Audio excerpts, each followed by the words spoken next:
It's time for Talkin Tauntauns, Star Wars discussion podcast, from reviews of the latest shows and books to breaking news and thoughtful interviews. Join us as we dive into all things from a galaxy far, far away. Hello and welcome back to another episode of Talkin Tauntauns. I am Jim Lahane. Joining me, as always, fourth time in a row, is Nicole H. Quinn. Hello there. This is a busy, unprecedented. We're a busy schedule. Yeah, absolutely. I'd say we're not going to hear from her again in a while, but she's going to be on the next one too, whether she wants to or not. That's true. That is true. My God, it's been a busy couple months. How are you doing? I'm good. I'm exhausted. It is Memorial Day weekend here in Jersey.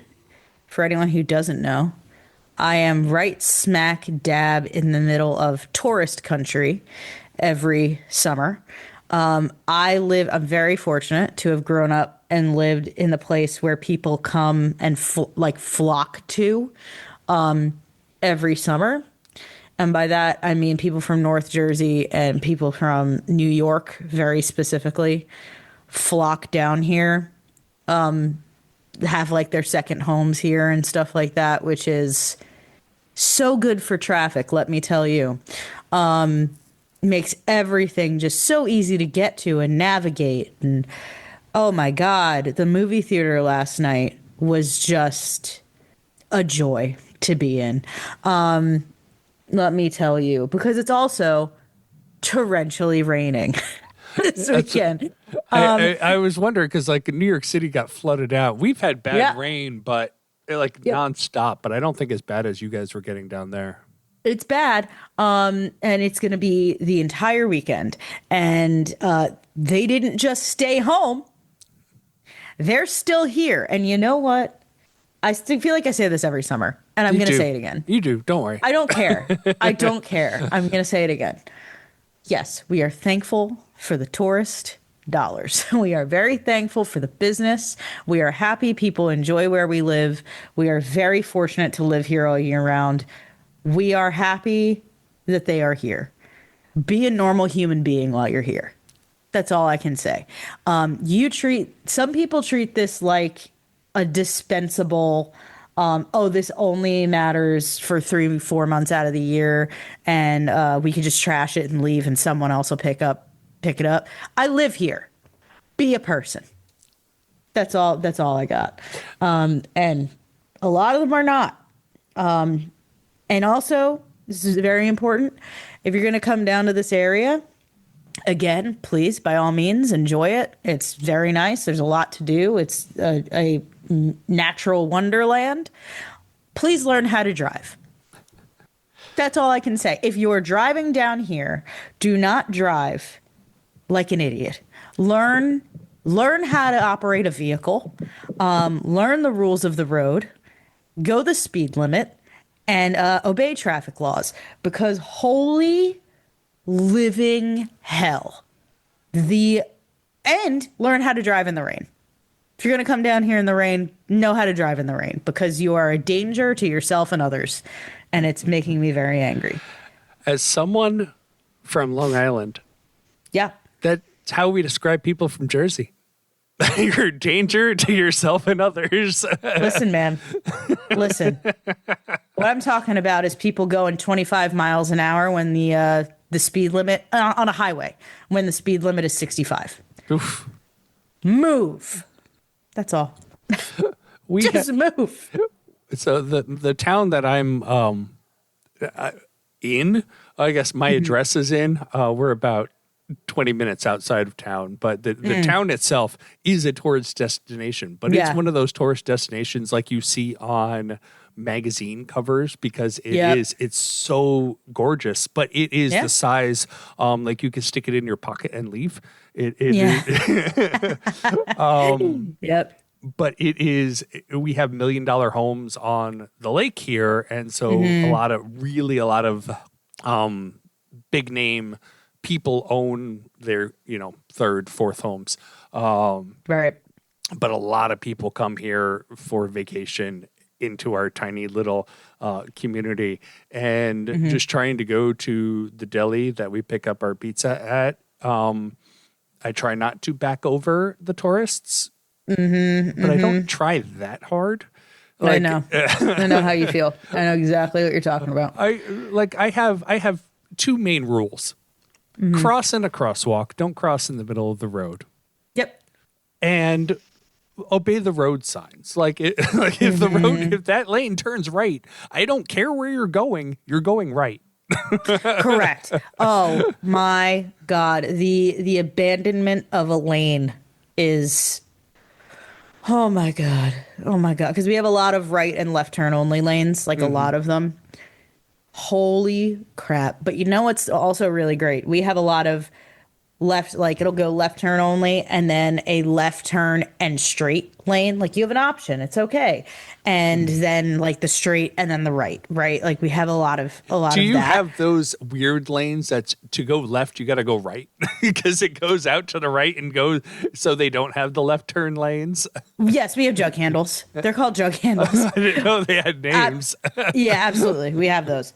Yeah, they're called, some call them roundabouts. Oh, those aren't roundabouts. That's not a roundabout. A roundabout's a circle. Like to me, that's what. Anyway, yes, we have jug handles. You have to exit right to make a left. Yes, absolutely.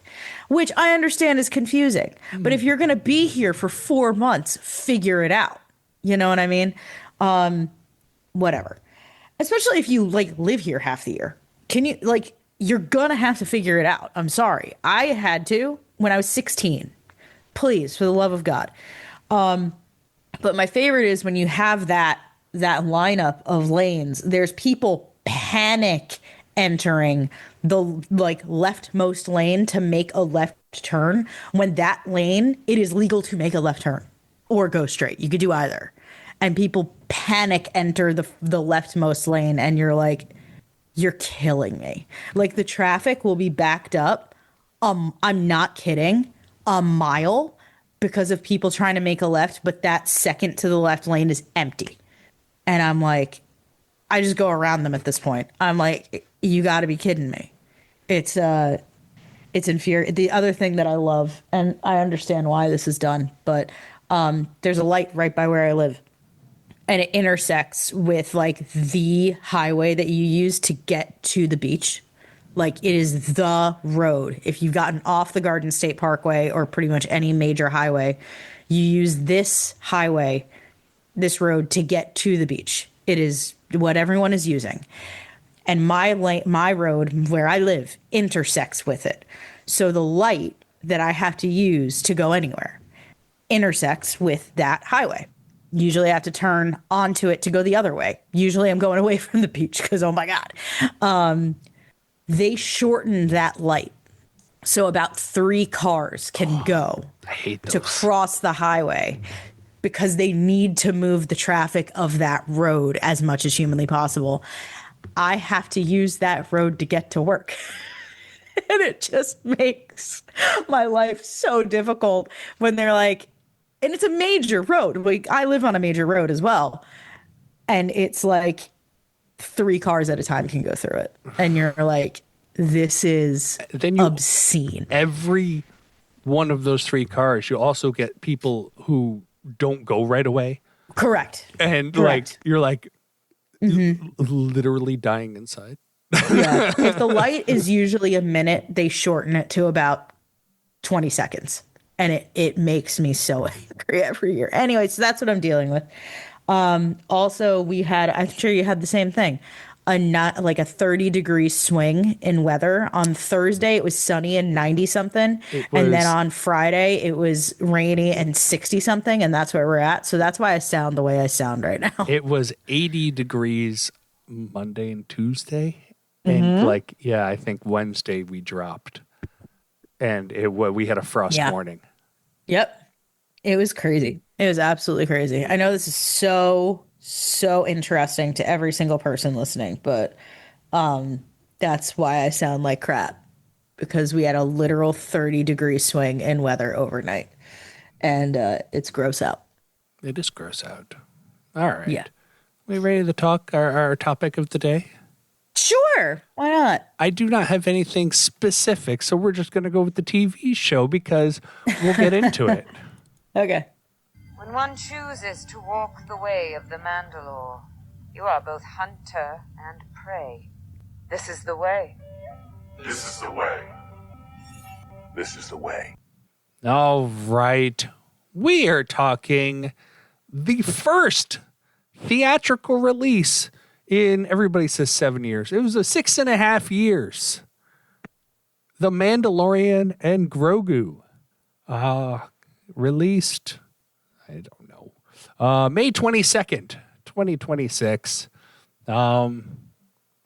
Yeah, I saw it. We saw a preview night for our fan night. We got a little pin. We were sold out showing. I know a lot of people online did not have sold out showings. We definitely were, but I think because they advertised it as a fan night. It's also Thursday. Yeah. Pain in the butt.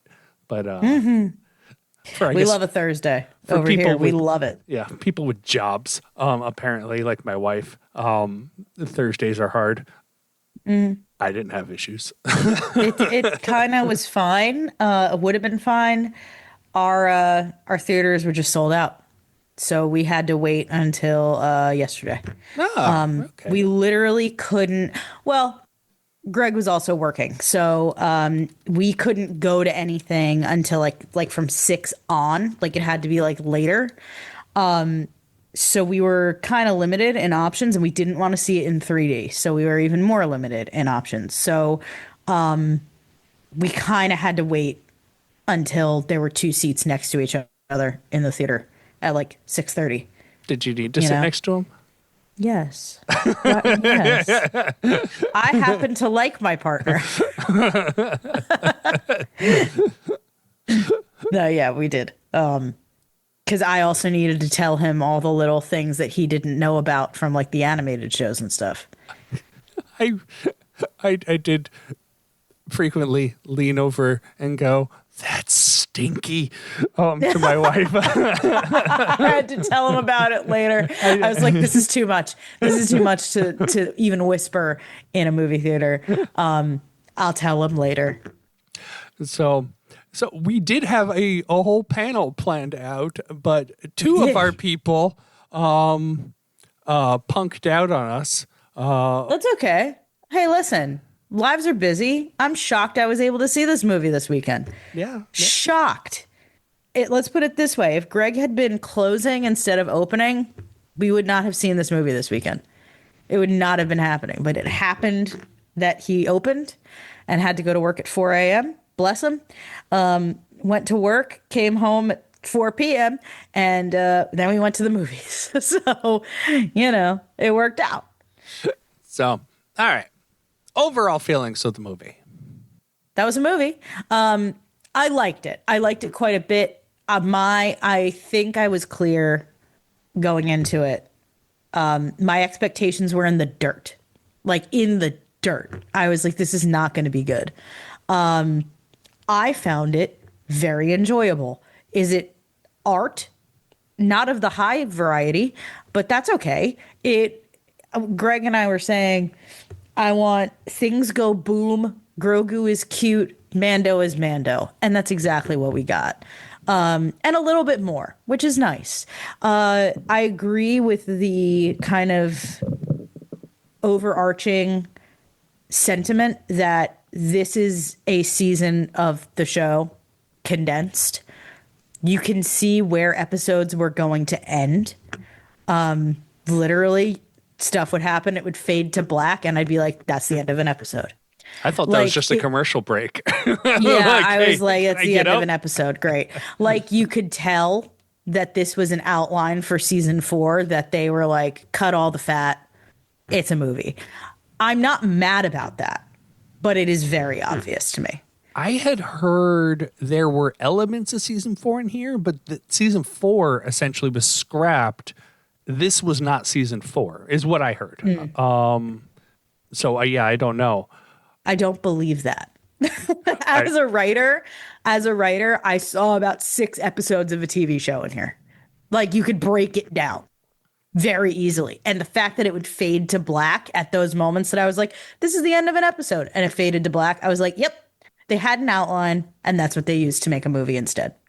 Especially because the original plan for the movie was Thrawn. The original plan for this movie was to have all the other shows converge onto Thrawn. I think that's and then they scrapped different that movie plan. I think that still is in the cards. I don't know about all that. Well, I think this was the movie. Yeah. Generally, I enjoyed it. I had a lot of fun. I walked out of the movie going, that was a lot of fun. Yes. There was a very long period in the middle of this movie. Like most of the first half of the movie, I'm like, this is a lot of fun, a lot of action, mindless entertainment. The middle of the movie dragged when we had Grogu palling around with the Anzellans. I'm like, okay, it's cute. They definitely slowed it down, but overall, it was fun. I was really interested in what my wife was going to have to say about it because she has not watched The Mandalorian at all. And I was interested how this would appear to her. And her response was, yeah, that could have been an email. Yeah. I don't agree with that, but that's okay. I do question a couple things. Besides this being a fun movie, does it progress the plot of anything any further? Absolutely not. It doesn't, and I'm okay with that. Like personally, I don't need it to be an episodic, like how does this fit into the larger picture? It doesn't effing need to. I don't care. It's just this was a fun summer blockbuster popcorn movie, and that's all I needed it to be. I needed it to be a little stupid. I just needed it to be turn your brain off and watch a silly movie, and that's what it was. I wasn't expecting Rogue One. Do you know what I mean? Like, because this is not episode whatever of the Star Wars saga, right? This is not the next, like, episode 10. They didn't bill it hardly as a Star Wars movie. Do you know what I mean? It's not called Star Wars, The Mandalorian. It is, but like it's billed as The Mandalorian and Grogu, right? Yeah. Very much like, oh God, there's a samurai movie with a very similar title that's like very clearly the inspiration for like all of it. Lone Wolf and Cub. Lone Wolf and Cub. Thank you. It's very that. And I'm okay. I'm just okay with it. It's not even a Star Wars story. Mandalorian and Grogu. Like it's not, yeah. Just Mandalorian and Grogu. And I didn't need it to fit into anything else. The way it fit into everything else is all the characters and little things that we got that it's like, oh, that's the connective sinew into the larger world. But no, this is at a time where not a friggin' ton is going on in the wider galaxy. Like the New Republic is just getting a foothold, and that's it. Yeah, they talk about warlords. Fine. I feel like warlords is an afterthought in a lot of it. We're just dealing with a Coin there who, of course, turns out to be our big bad. Who also then it turns out to be the twins are our big bad, and is a you can this doesn't go anywhere. It doesn't come from anywhere. Nope. It is an isolated story. You can literally go into this not knowing anything. My wife was like, I feel like if I had watched the show, I would get more out of this. And I'm like, no, actually, you probably wouldn't have. I actually think that you would, because you would understand the relationship between Mando and Grogu and everything that they've gone through and all of that context a lot more. And how far they've come, and all of the things that feed into where their characters are at, I think is important context, but you don't need it. Like you'd get more out of it. Undoubtedly, you get more out of it if you know who these people are. I think you get more out of it if you watch the Clone Wars. That as well. I think that it's in tiers, right? Like if you watch The Mandalorian, you're going to get more out of this. If you watch The Mandalorian and Clone Wars, you're going to get even more out of this. If you watch The Mandalorian, The Clone Wars, and Rebels, holy crap. Zeb was amazing. I Whatever they did. My God. I was so happy. Was that the one thing. Was that CGI? Yeah, absolutely. Like it might have also been mocap, but I'm not positive if it was mocap. But yeah, absolutely, that was CG. It looked great. He looked fantastic. Absolutely fantastic. So I didn't know if it was animatronic because they no, like I maybe don't think CG so. I think it was a CG layer over on top of the animatronics because they do like to do the physical props. Yeah, they do. I think he's too expressive. Like he's too much. Like that to have that walking around is too much. You know what I mean? But I wouldn't be shocked if it was mocap. I'm not really sure, but yeah, he was great. That was the one thing I leaned over to Greg and I was like, he's from Rebels. And he was like, got it. Thank you. I was like, every single one of these people knows Ahsoka, but she's not going to show up. she's in the wrong galaxy. He's who knows where. Yeah. Dang. But yeah, I mean, and then I explained Stinky to him after. I was like, it's real weird that Stinky is now absolutely jacked and played by Jeremy Allen White. The fact that they live actioned actual Stinky, like age like the same age as the Clone Wars movie, they put that image into live action rendering in this movie. Was probably the best cameo. I have to tell you, that was literally just fan service in the best 100%. way. They were like, hey, remember this little poop? Remember that? You remember. It was member berries like to the max. It was great. When they're talking, we have one image, but it's an older image. I'm like, they aren't. They aren't. Right? I was like, there's no reason for that. That's an insane thing to say. You don't have any image of him as a grown boy. Like you're crazy for that. So there were things like that I was like, that's stupid. But all right. Like there was a lot of that. There was a lot of that of me just like having to take the writer hat off and being like, go with it. It's fine. It's totally fine. Just go with it. It's not meant to be, we're not going for awards here. We're just here to have a good time, I think I think my wife's biggest criticism was the alien in the swamp, how he gave the medicine for Mando.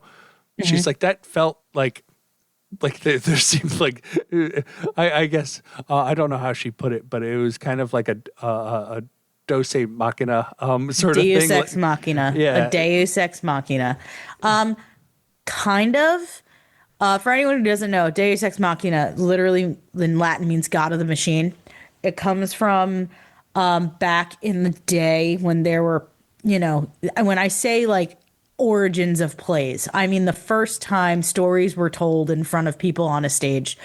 Often the way that the show would end was God would come down on like a pulley system. Like they would have a very like crude quote unquote machine, and God would come down in whatever form, like not like a specific God, just a God would come down and fix everything or kill everyone or make it so that none of this ever happened or whatever. And it was this like get out of jail free card to just be like, and it's fixed. Yay. And like that's very early storytelling. So if something ever just like comes out of nowhere and is like, snap, everything's good, that's a Deus Ex Machina. I would say kind of. It's a little bit of a Deus Ex Machina, but it also is like, yeah, nice guy does nice thing. Okay, cool. Like, I don't know how else you save him without this kind of like ancient knowledge. I actually just assumed Grogu, because we know Grogu can heal. We have that from the TV series. Sure. And Grogu did heal at least the superficial wound in the movie. It was weird that they poison was too much, and that they needed another thing on top of that. Like, I don't have a problem with it. That was just my wife's criticism. Yeah. I didn't have a problem with it. I was like, yeah, that makes sense that he doesn't know enough or like isn't practiced enough to be able to heal internal wounds like that. You know what I mean? Or infections or things like in that realm. Because it is a different thing. He can heal superficially, which is great. But like, I don't know that he could heal sickness. You know what I mean? Yeah. Like, I don't know if Grogu's out here, curing the common cold. I think he's all scrapes and wounds and things like that, which is fine. It didn't bother me. I actually liked him a lot. Like, I thought that our little dude in the swamp was like phenomenal world building, and I wondered he felt like if such a real character that had depth, and like that's a real guy on the bayou. Like, that's a dude who I've seen before. You know what I mean? But he's total, as far as I know, we've never seen that man before. Well, that's why I was wondering. I'm like, is this like Sebulba? Like, I didn't know. Oh my God, did Sebulba retire? That'd be funny as anything, actually. He does have a connection to the Hutts. And so I'm like, because he looked Doug-ish. Yeah, he looked Doug-ish. And so that's why I'm like, do we know this character? They never, I He don't didn't think talk they ever like said Sebulba, his name. No, they did not. I don't think so. I like the idea. I like the idea that it's Sebulba, but I don't think it's Sebulba. I don't think it is. Sebulba is actually coming back in a video game. Good for him. The new racer game coming out That makes has sense. Sebulba in it, and it's set about this time period in the timeline. Huh. Okay, cool. Good So for him. that's Still doing his thing. Sebulba. Freaking Sebulba. So I looked it up. Zeb was mocapped. Okay, cool. And I think they at least all the sites seem to reference back when he was on the Mandalorian back in 2023. But it looks like Steve Blum did do the facial expressions. Good.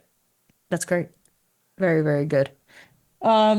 Yeah, overall, solid. I don't have like a lot.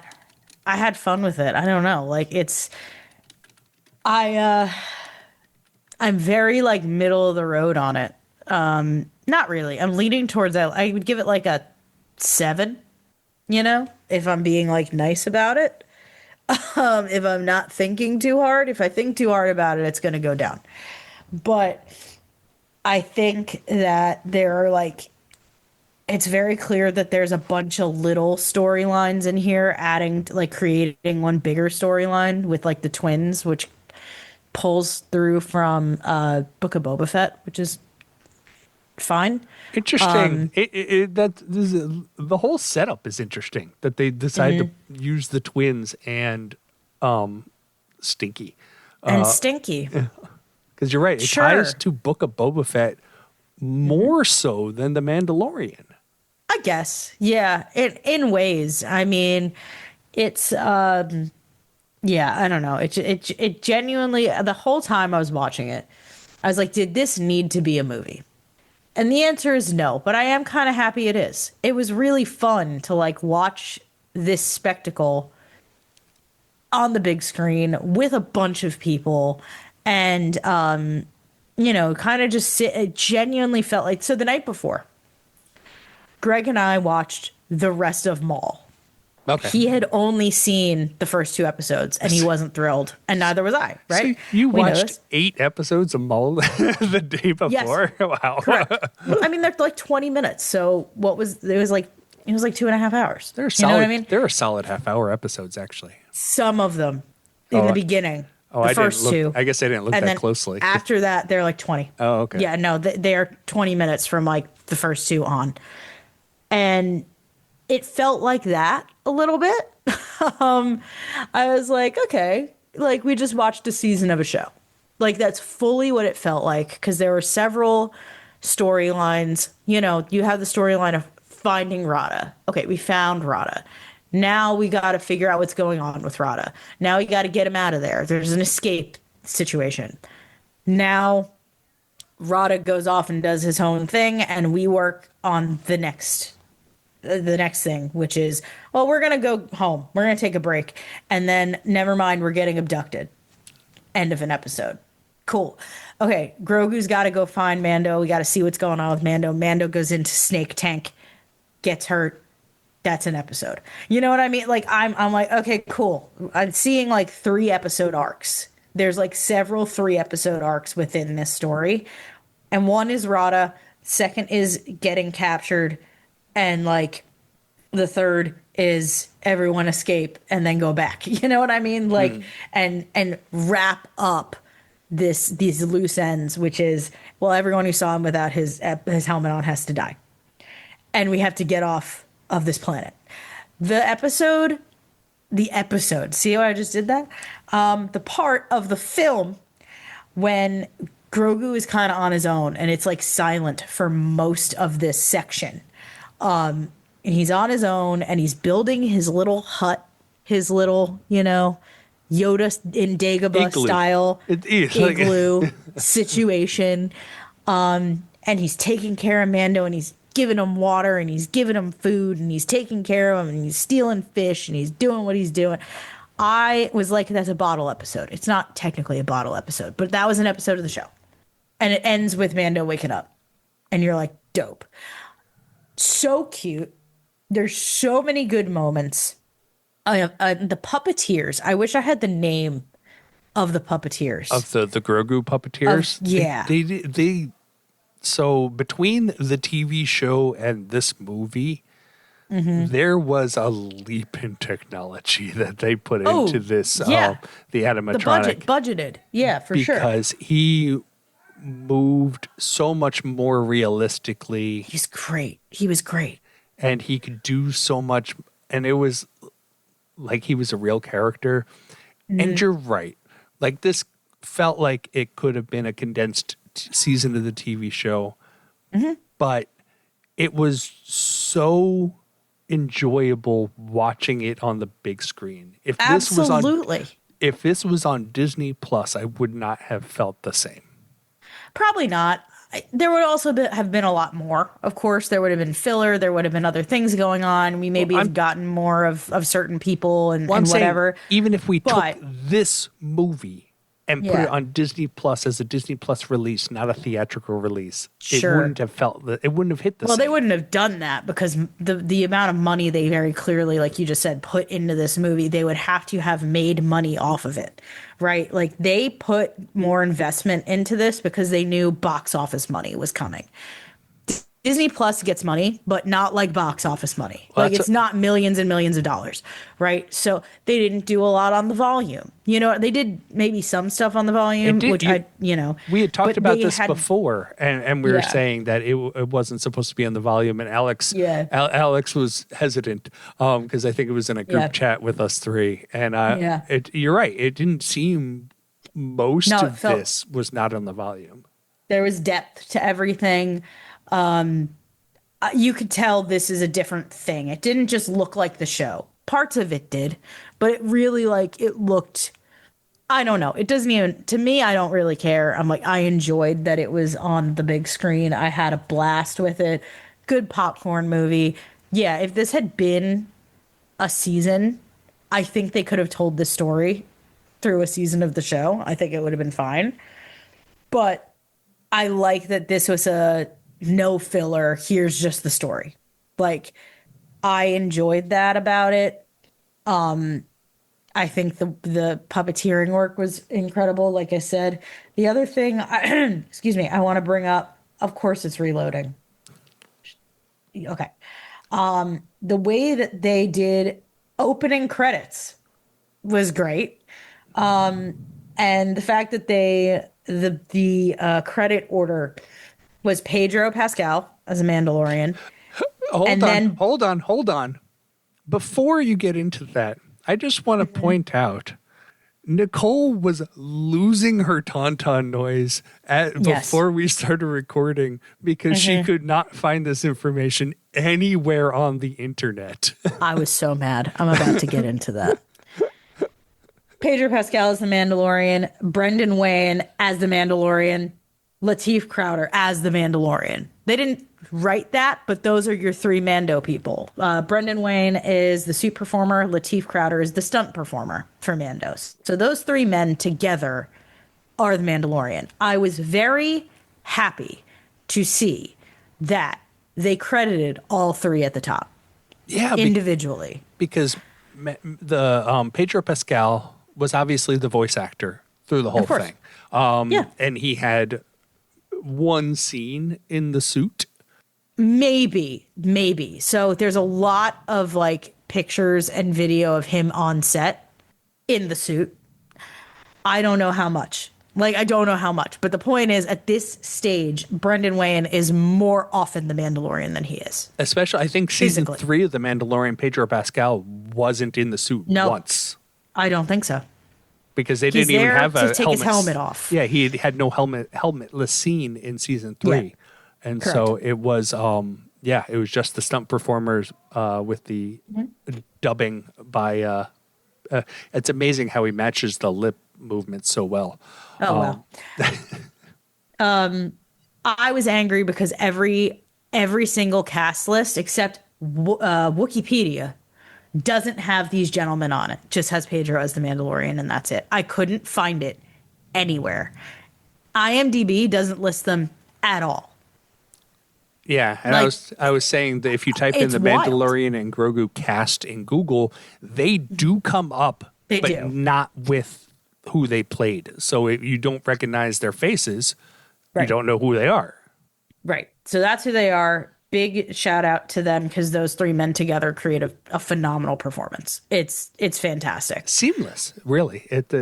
Truly. You don't. I think that is the hardest part. Is you're trying to play a character that somebody else is also trying to play. So you are all trying to mimic the same person, so that it looks like one person doing it. Correct, and they did it very, very well. And then of course you got Sigourney Weaver for the 2 days she was probably on set. No, I mean, she's Sigourney Weaver. She's fantastic. I can't believe they got her in an X-Wing cockpit. I think that was the best part. I was like, oh my God. I think that seems like one of those things that she put into her contract. She's like, I don't care what I play. I'm going to be in an X-Wing. Yeah. What a champion. She's game for a lot. She's in, spoiler alert, if you're a horror person and you've never seen Cabin in the Woods. You spoiled this in a previous episode. My bad. Phenomenal. That's all I'm going to say. Steve Blum being Zeb, making my little heart explode. Zeb was essentially, I felt like the third tier character. Mandalorian, Grogu, then Zeb. And I think he was there for a good third of it. Well, he disappeared, but of every other character in the show, he was the most represented beside the top two. I think it's Rada. You think it's Rada? Rada was much more important to this movie. Oh, he was much more important. I didn't say and Zeb he's also was important. there more. Zeb was the limo Rada driver. Zeb was the limo driver. I think Rada is much I think it's Rada and then Zeb for me, and then Colonel Ward, which is Sigourney Weaver. But so I want to talk about Rada. I think the animation they did on him was amazing. I think he looked like Stinky as a grown up, muscular hot. Like the face Isn't that they weird? did. I'm like, they did really good. I'm like, it looks like a grown up Stinky. That's Stinky. And him, I was kind of hoping he would say something about Ahsoka, but also I don't know if he remembers that. He was a little worm. I was hoping the word stinky would come up somewhere in this episode, somewhere. Somewhere. I'm like, but I just it's a shame Ahsoka's in a different galaxy, because that would have been so funny where she just walks in and goes, Stinky. Can you imagine Rosario Dawson saying Stinky? What? No, that's silly. Absolute silliness. That is literal fan service. I just can't believe that exists. That's what we're going with. That Dave Filoni was like, this is what I want to bring in from the Clone Wars. And it's stinky. The fact is that I think I had looked it up. I was talking to Alex on another episode. Was Rada in anything else besides the Clone Wars movie? And I don't think he was. No, I think it's Dave Filoni giving himself a little like, oh, this is where I started. So this is when my stuff is on the big screen for the first time, I'm going back to the very beginning. And it makes sense, I guess, that you would pull all the Hutts in, and sure, fine. It's an odd choice, but it worked. Like, I think it paid off. I think it worked for them. I don't really have a lot of complaints about it. I just find it wild that was the choice. Yeah. You know? Apparently, he was crazy. in one other episode, Sphere of Influence, according to Wikipedia. But even, it's I think they did it good, like, well. Yeah. The fact that you have a child of a crime lord, a major crime lord, and he doesn't want to do it. And it my wife called him way too sentimental. She's like, he's so in touch with his emotions. I loved that about him. If he said I'm not my father one more time, I was gonna scream. But yeah, great. Love that. I think it's interesting to be like, hey, this is Jabba the Hutt's son, and he doesn't stink. LOL. I see what you did there. Yeah.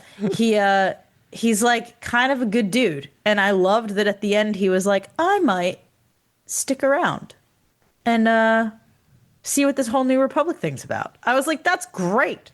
That's amazing. I did want to ask you, because I was like, I feel like I'm supposed to know this, but I don't. When Zeb at that point is like, I might have a uniform that would fit you, I feel like that was a reference to something or someone. Like, am I supposed to know what he's talking about?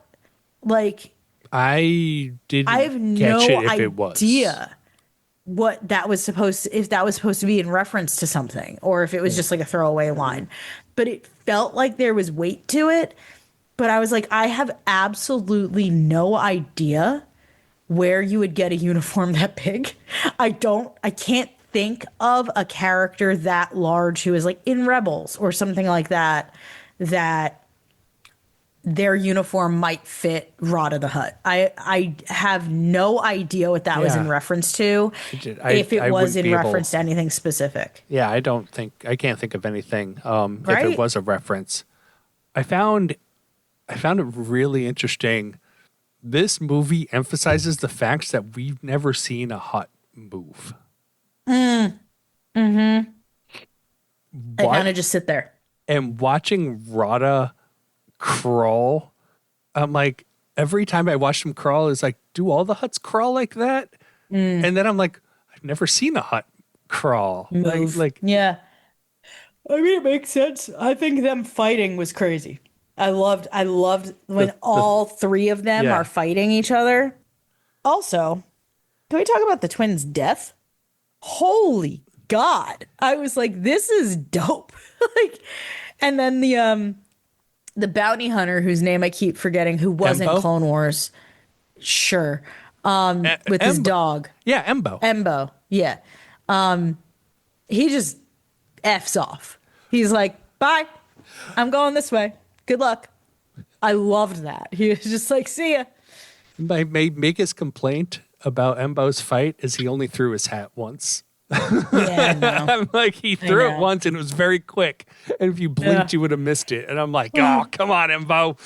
Yeah, it was good. I liked his puppy. I like that the puppy didn't kill the little Babu Frick friend and was just like, I just want to play with it. This is a chew toy. The best part was when Grogu was doing his little force magic on the puppy, and the puppy's laying there like okay, give me scritches.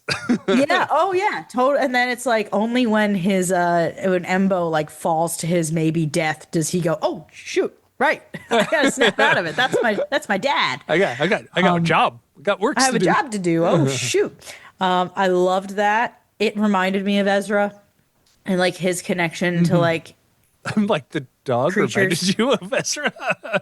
Yes, I I guess. don't see where you're going with this. No, Grogu's like tapping. He's done it before, right? Obviously with like, you know, other creatures, but it just reminded me of Ezra and like his skills in that way a little bit, which was cool. But yeah, I loved that puppy. I know I wasn't supposed to love that puppy. I did. I was like, can I pet that dog? Like, I love it. I love it so much. There was something else I had. Shoot. Yeah, man, I don't know. It was just that was pretty solid. I like the dragon snake. That's why I was going to bring up the dragon snake. That design was terrifying. I was like, where does this thing go? Where was that thing when they were fighting the other things? The Aminoans? Sure. Those that's from that's from the Clone Wars. Yes. And that's actually predates the Clone Wars because that's from a comic series that the Clone Wars brought in. Yep. And then like this is the first time seeing those things in live action, and like those things are frightening. They look like the Pikes to me. Like their faces look like the Pikes. They don't in general look like the Pikes, but like a little bit. The thing they so the interesting thing about them is they came from the planet that the lemur people came from in the Clone Wars. The lemur people rolled because that's what they did to transport themselves is they rolled, and so when they brought in the lemur people instead of them, they made the lemur people roll because they're like, we'll just kind of carry over that idea. Yeah. And one of them rolls in the movie, and that was a callback to that's pretty cool. The original source. That's pretty cool. There's a lot of like little things like that where I was like the Leonardo DiCaprio meme where I'm like just pointing at the screen like I know what that is. The little Babu Frick friends. What are their names? Anzellans? I don't know. Anzellans. That's the species. Yeah, I don't know their specific names. So when I was on the cruise, I did Star Wars trivia. And one of the questions was about Babu Frick. And it was, what was his name? Like, what is the name of the mechanic that they go to? And I didn't remember Babu Frick. And I was really upset with myself. It was also like day 6 of the cruise, and I had no brain left. And this really is Nicole's last day on the podcast. She's getting kicked off. I forgot Babu Frick. I also forgot Dewbacks.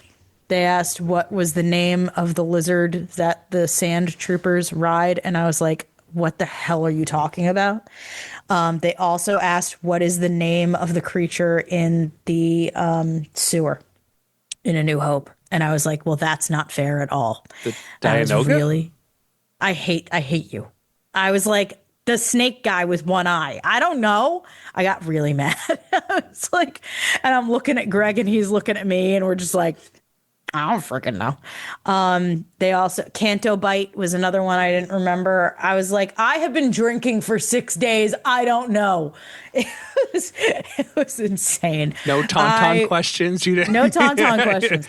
I was like, I have to give this back. I have to give my podcast back. I was like, I guess I'm done. Like I damn, did not win. Didn't get a medal. Really upset with myself. I think those were all the ones I didn't get. I'm disappointed in you. Don't worry. Don't worry.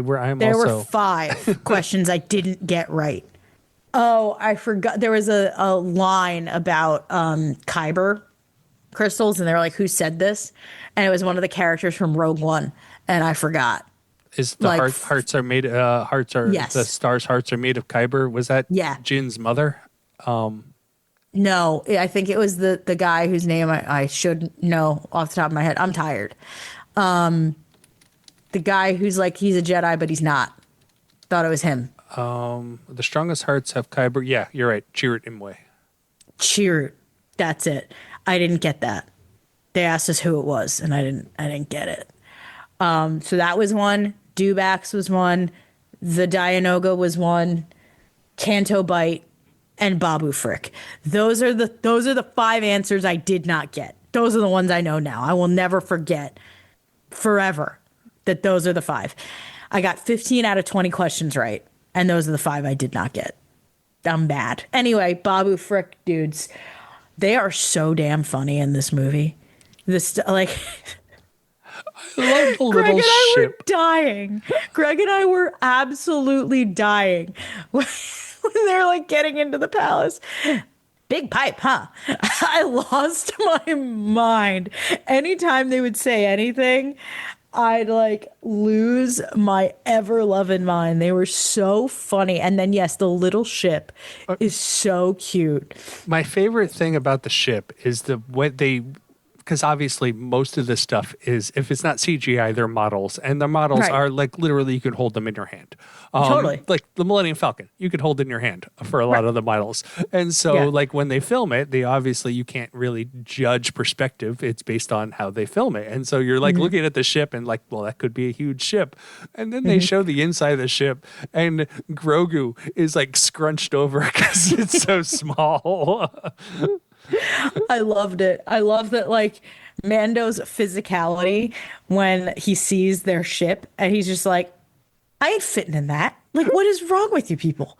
There's a it's couple of this- lines like that. I'm like, they're like, we're taking you to our ship, and I just start laughing because I'm like, yeah. Oh, yeah. Oh, absolutely. And like, there's this sad moment as well when he's like, oh, I have to stay behind. I'm not leaving, you know? And he's like, Grogu, go. Like, get out of here. Like, I'll be fine. And he's not going to be fine.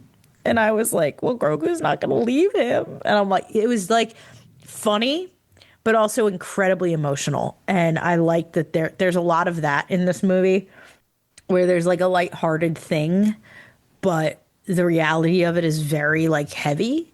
And they do deal with that. And it's mainly this section. But yeah, those little dudes are so funny. They are some of the best comedic relief I have seen in a very long time. And them just, they're little like, we'll come back for you, Mando. And you're like, no, you won't. Well, you will, but he'll be dead, buddy. Like, oh my God. Because they don't know. They don't know he's poisoned at that stage. Like, just like, thought you were dead. Like, that's like one of my, like, they are so funny. And I love them forever. And they are one of the highlights, I think, of the sequel trilogy. Like everyone, even people who hate the sequels are like, that guy's funny. You know what I mean? Like that little man, hey, like he's just the best. He's the best. And yeah, I really loved that inclusion of those little dudes. And like that they're all okay. Like that nothing terrible ever happened to them. And they're just chilling and they're like ready to go drink. And everyone's going to go drink with Rada the Hutt and the little Anzellans. And it's the best. And it's just genuinely like the only people who died in this movie are the bad guys. It's really the twins. And then a bunch of droids, which, I was losing it with some of these droid designs. I was like, that is a battle droid head. there's on a lot of big mamma jamma. They You know what I also mean? had a lot of super battle droids and Super battle droids, regular yep. battle droids, like Yep. my favorite battle droids in like furs. Oh. Like, I was losing it. I loved it. I loved every second of it. I was like, this is so cool. And like to make the droids actually scary, that's awesome. Huge moment that Greg and I both like did the pointing at the screen, like I know what that is thing. What's the name? I'm not going to get it right. Djarik, right? oh yeah. The Djarik. Jar game. Yes. Did you notice that the exact thing that plays out in A New Hope on the Falcon when Chewie wins happens in the arena? Yes. The yeah. one big guy picks up the other big guy and throws him on the ground. Yep. We went nuts. Okay. We were sitting there like it was the thing. And I love that. I loved it so much that I was like, oh, I know all these guys. First of all, I was like, I know all these creatures. It's literally, I didn't put it together. That- I was like, oh, it's a Djarik match. Oh, it's literally all the creatures on the Djarik board attacking him. That's freaking cool. That's right. So continuity wise of this game, they're saying that they're gonna throw Rada into a Jajaric match, and instead of doing that, they fight him against Mando. Right. And then Mando, my favorite thing, Mando's like, "I seed, you win." I yield. And he's like, As soon as he proves the point, right? As soon as he proves the point that these people don't actually love Rada the way he thinks they do. And it's sad. But as soon as he sees that they aren't like all about him and will turn on him and all that, as soon as he proves that point, that he should freaking leave. He should run. He cedes. He yields. And then they're like, release the hounds. But like after that, he's like, he beat me. He wins. He wins his freedom. And I'm like, but that wasn't the plan. He was supposed to play this. Like, I thought you were just step one of this Jajaric match, which clearly was the plan, as they still had all the gates there. Like, he didn't actually win his freedom. Right. He's just forcing the next thing to happen. Yeah. He's like, let's not kill each other. And then this thing still happens. Let's go into this together. It's our only shot. You know what I mean? And I really appreciated how they ended that where he threw the little bug zapper guy into the electronics, and everybody went everywhere. Everyone freezes for a good 10 seconds and is like, oh, tauntaun noise. And then it all explodes. And I was like, oh yeah, a bunch of those people died too, huh? People in the audience didn't fare well. Who's the character from Monsters Inc.? Which one? The Randall? Randall. That's what my wife said. Pointed. She's like, it's Randall. Yeah, there were a couple of those where I was like, oh, geez, I don't want that around me. Yeah, terrifying. Really cool. I loved the Jajaric match. Like, all of that was really cool. Gross, but really cool. I loved so two things with the giant robots. The yes. The what's it called? Chekhov's robots. Yeah. Because we see them at the beginning when he goes in to see the twins. You can see them like in the walls, and then when they come out and they start moving, I don't know if the animation made it look like they were stop motion or I believe they were stop motion, because I believe they were. They're moving stop motionly, and I'm like, oh, that's like, I don't know if they're doing on like how they're doing it, but it looks stop motion. I'm like, that's really There's cool. also a section that's actually why I connected. I was going to talk about the droids, like the big droids, and then my brain went stop motion. They were stop motion, and then went, you know what else is stop motion? The Jajaric table. Oh yeah, the Jajaric thing. That's what happened in my brain really quickly. So yes, I believe they were stop motion. Also, the Anzellans parts where it was just the Anzellans and Grogu. The Anzellans were stop motion. Oh, which I thought was really cool. Yeah, there was a couple moments where they were confirmed. Screen Rant, I believe, confirmed that they are stop motion, and I loved that. I loved it so much. We watched a bunch of videos on Easter eggs. Greg and I last night. This is what we do. We watch a movie and then we come home and we watch a bunch of YouTube. We discuss how we felt about it, and then we watch a bunch of YouTube videos to see what everyone else felt about the movie we just watched. And we watched a couple a couple Easter egg videos, and that was in one of them. That was stop motion. Of course, the thing about the Jajaric table was in there, but we both picked up on that. I think everyone who's a Star Wars fan who watched this movie saw that. I think we all did, because it's so iconic. So I guess I have a question for you, since you watched those videos. Sure. Is that Red 5 and R2? So potentially, yes. It would make sense that it's Red 5, R5. Yes. The answer is yes. Those two were pointed out. That it looks like that's what's happening. Yes. And so I was thinking Luke might show up, because it is possible that he could show up. He could, in the background. And I'm like, it was like right at the beginning, and then I saw somebody on Threads post, is that the cameo we all thought we saw during the credits? And I'm like, are you talking like the Red 5 and R2? Because yeah, like that's, I saw it. It was like out of the corner of my eye. And I'm like, Yep. that looks like R2. Yep. Yes. So we saw that as well. And then it was confirmed by the videos we were watching. Yes. Okay. Yep. Good. So I do want to call out. I know there's been a lot of hate on the internet about how this is going to, even before the movie came out, it was going to bomb.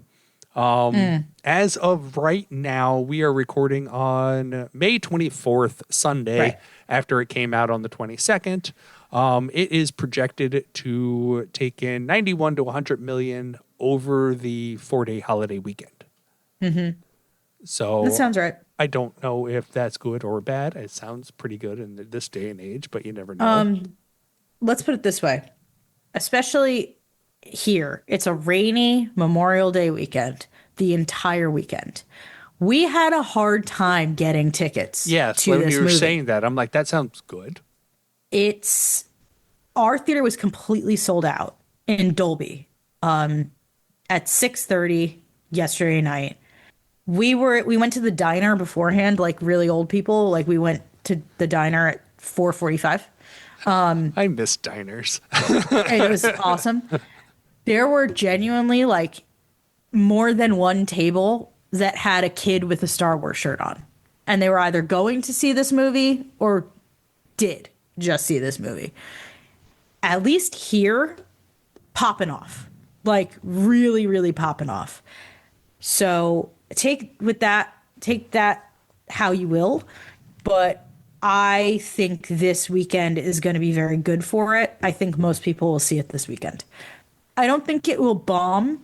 Whether it does great or not is a different conversation. I think it'll be fine.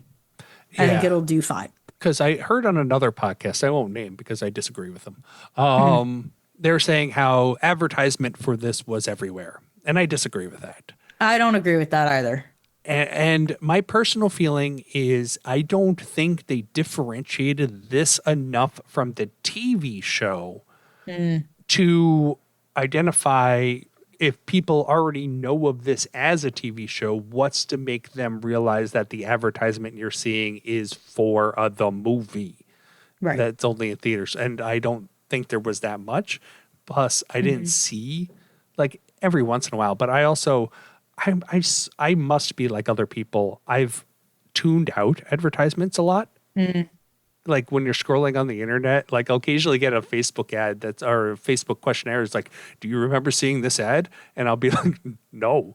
Like I tune out the advertisements like now. Like I honestly could tell you, I wouldn't have, if I've seen it, I wouldn't remember it. Yeah. I don't know. I feel like this was if you know it's coming, you know it's coming. And if you don't, you don't type of thing. I don't know how much of a new audience this is pulling in, which is fine. But yeah, I think it did what it needed to do. I don't think it was spectacular. Like I said, I don't think we're going for any awards here, with one very notable exception. I don't know if you're gonna know what I'm about to say. Acting. Ludwig Göransson. I have no idea whether you are. God bless you. Ludwig Göransson, who does the score, Oh, okay. is going for his 4th Oscar. Like, the score of this movie was so cool, especially when they went to Shikari and like the Bless you. normal, the moon, the like crime-ridden, Yeah. where we find Rada. And the score gets that nice little techno, like urban beat that is so cool. I could scream. They used it in the credits as well. He is a phenomenal composer. I literally said last night, there is John Williams, there is Hans Zimmer, and there is Ludwig Göransson. He is freaking amazing at what he does. And the Mando theme is actually the first thing I ever heard from him. I was going to ask But if he did the Mando theme too, because that Yes, was a absolutely. ton in this movie. As I kept picking that one up. Yes, that's his. He is a genius. Ludwig is a genius, and he's won several Oscars. I think he did Sinners. I think that was the most recent one. He did the score for Sinners because he works with Ryan Coogler quite a bit. Okay. Now, Yeah. I'm gonna look him up real quick. Ludwig Göransson, composer. Sinners, Trolls, God bless him. Tenant, You know, sometimes a paycheck Childish is a Gambino, paycheck. Oppenheimer, right? Black Panther, There's your Ryan Coogler connection again. Turning Red, Tenant. He works with a lot of like artists as well. He's worked with Rihanna, Alicia Keys, Creed, Venom, New Girl, Childish Gambino, This Is America. Oh, really? Black Panther. He worked with Hassan Minaj a lot, John Legend, Atlanta, Creed. He works with Childish Gambino a lot. He works a lot. Let's put it that way. He is Fruitville Station, which is the first Ryan Coogler film. He's amazing. He is absolutely unbelievably good at what he does. The Mando theme is iconic, and he just riffs off of it in the best ways in this film. I don't think they'll give him anything for it, but my God, is he, just showing his chops. He's spectacular. And I genuinely believe he is the next generation's like Hans Zimmer or John Williams. He is going to continue to win awards for the rest of his life. He's so good. Unless he does something really freaking stupid. He's gonna be working for the rest of his life. So He's very talented. all right. We ready to wrap it up? Sure. I was just looking at the what's it called? Rotten Tomatoes score, Yeah, because how's that doing? we were just talking about that with Maul.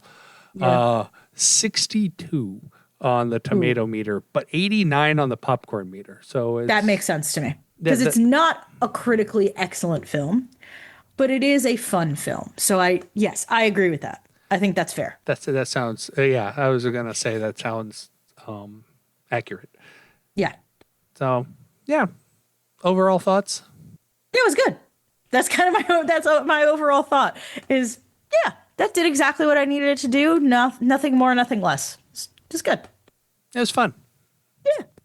I don't know that I'll ever see it again. That's kind of my thinking. Too, is it was a fun movie. Will I watch it again? Maybe. Will I go out of my way to watch it? Probably not. It was fun. I had a good time. I'm happy. I'm very happy I saw it when I did the way I did. Not on a cruise ship. Right. But I won't necessarily be seeking it out. Like, I'm not going to track down the steel book of this bad boy. You know what I mean? I will. I know you will. Because I have the I know you steel will. book of all the movies. Yeah. All right. So with that, you can find us on all the socials except for the one. You can find us on our website, talkintauntauns.com. You can email us, contact@talkintauntauns, or hit the little contact button on the website. But as always, please leave us a 5-star review wherever good, bad, or indifferent reviews are left. And the best way you can help the show is to share the show with a friend or an enemy or a misguided, wayward hut who's just trying to make his way in the universe out from under the shadow of his evil imperial emperor father. And with that, we'll see you next time.